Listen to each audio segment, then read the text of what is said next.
On YouTube, Instagram, TikTok, whatever, we are absolutely saturated with drills in order to improve your first touch, your passing, your shooting, etc. But how do you as a player improve your fluidity on the ball? In my opinion, stiffness comes from discomfort. The short and simple answer as to why you look stiff when you're juggling, you're playing, you're passing, you're shooting, is that you're not 100% comfortable with those actions yet. Instead of taking a touch and already being in fluid motion to where you know that ball is going to end up, you take a touch, you kind of wait for half a second, maybe a few milliseconds to see where that ball is actually going to go. And then once you start to see the trajectory of the ball, then you move in that direction. And that half second, millisecond of kind of tightening up to prepare for that uncertainty is why you start to look a little stiff. Let's look at some other examples of this. First, we'll look at one of the most fundamental skills in the world, walking. When you watch a baby learn to walk, you can see this uncertainty. You can see the discomfort that they have when they're walking around because they don't know if they're going to lose their balance at any given moment. Because of this, they look stiff, they look rigid, they look unbalanced, they don't look fluid at all. It's not smooth, and it's really a herky-jerky, stiff, robotic movement. Compare that to a full-grown adult walking. They look much more fluid. They look much more comfortable, much more relaxed because they know they're not going to lose their balance suddenly unless something crazy happens. You can see the same exact concept when somebody's learning to ride a bike compared to somebody who has mastered riding a bike. And you also can see the same exact thing when someone's dribbling a basketball for the first time compared to a professional basketball player. And it's the same exact concept when we apply that to playing football. When you watch someone who's learning to juggle a football for the first time, they're rigid, they're intense, they're robotic, it doesn't look fluid or smooth at all because every single touch, they have no idea where that ball's gonna be. They have zero comfort with the ball. Compared to the professional, compared to a pro footballer juggling a ball, it just looks as fluid and as simple and relaxed as if he was walking around. What's funny is that this rigidity and clenching of the core and being tight and robotic actually slows you down. That's why some of the hardest players to mark and some of the most explosive dribblers go from this very calm, fluid walking to a very fast sprint in a blink of an eye, because explosiveness comes from the sudden contraction of a relaxed muscle. If it's already contracted, it's really hard to get that explosive movement. And just as a little experiment right now, hopefully you're not in public, but if you're watching this, stand up off your couch or wherever you're watching this video and get into a squat position. While you're down in the squat position, clench every single muscle you have. Squeeze your arms in tight, clench your core, squeeze your pecs, your legs, your quads, everything, squeeze and contract everything, and then try to jump up as high as you possibly can. And now for the second time, get in that same squat position and try to relax every single muscle that you're not currently using just to hold that squat. Relax your face, your arms, your core, everything, just relax. Then right before you're about to jump, relax your legs so you start to almost fall to the ground. Swing your arms back very loose and free. And then once you get to the very bottom of this squat in this very loose and relaxed position as you're almost falling to the ground, then contract the muscles that you want, swing your arms up and jump up as high as you can. You probably felt way more explosive and you probably jumped 5-10 inches higher than when you clenched and you contracted everything. A lot of professional athletes or professional coaches in other sports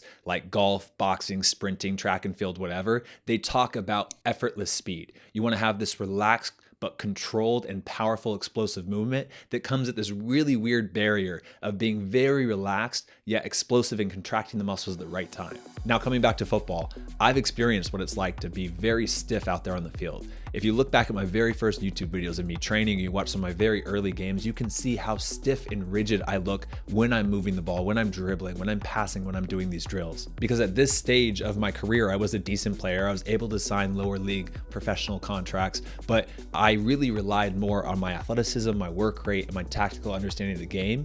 And I needed to bring up my technical skills at this point. I still need to bring up my technical skills compared to some of the pros at the top level. But for my current game at that point, that was my weakness. And I was working so hard on these drills because I needed to get more comfort in the ball and I needed to reduce the stiffness and rigidity in my game. And I needed to get looser out there. Now, if you flash forward 10 years and you look at me doing the same exact drills, I feel like I look a lot more fluid out there. I feel like I look a lot smoother out there. And the stiffness and the herky-jerkiness has really gone down. I'm still the same person, I'm still the same athlete, the same player, doing the same drills, but it looks way better nowadays, 10 years later of me doing this, than back when I was 22. It's still not where I want it to be. I'm still working to make it more fluid and faster and more explosive, but you can definitely see the improvement. Now for you, what's the best way to improve this? How do you look smoother and more fluid on the ball? Well, the first way obviously is training. You need 10,000 hours on the ball, training, juggling, dribbling, doing everything. You put 10,000 hours of dedicated work in and you're gonna look more fluid, more comfortable on the ball. End of story. The second thing you can do is consciously work on loosening every part of your body that's not directly involved in whatever you're doing. For example, if you're doing a zigzag cone weave, obviously you're gonna need to contract your quads and your hammies and your glutes and everything while you're dribbling, but your arms shouldn't be tight and clenched. If you feel like your arms are clenching or your jaws clench or something, that's not a good sign. That's a sign that you're playing stiff. Try to have the thoughts in your head while you're dribbling to loosen up your facial muscles, loosen up your arms, loosen up your core,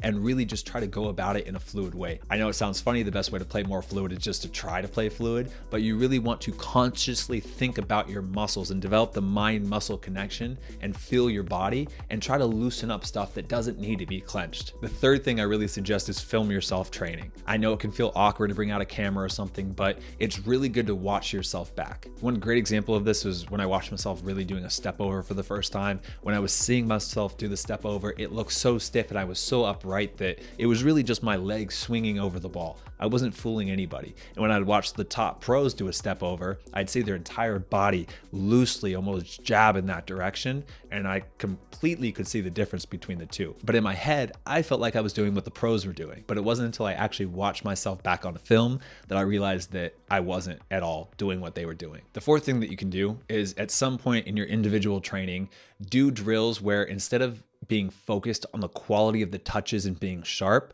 focus more on just doing effortless speed and fluidity. And it's a hard thing, but they're very different drills when you focus on those two different things.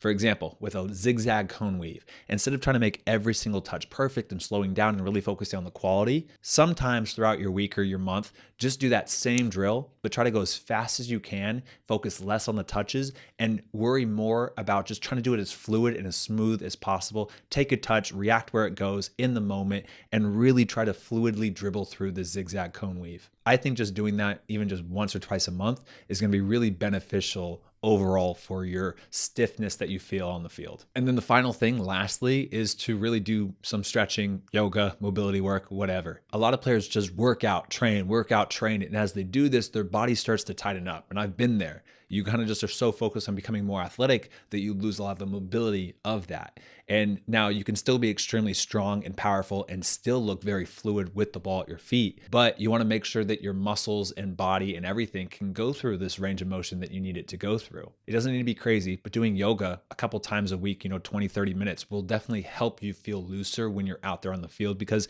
it really will just make your body not as tight. Anyway, guys, I hope this answered some questions for you guys. I wanted to make this video because I personally have been told that I look stiff when playing, yet I could never find any answers of what I'm specifically supposed to do in order to play looser. People would just say, play looser. And I'm like, well, I'm trying. I don't know how to fix it. So I hope this helped shed a little bit of light on this topic. If it did, please hit the thumbs up button. It helps out my channel a lot. Subscribe if you want to see more videos, and I'll catch you guys in the next video. All right, guys, peace.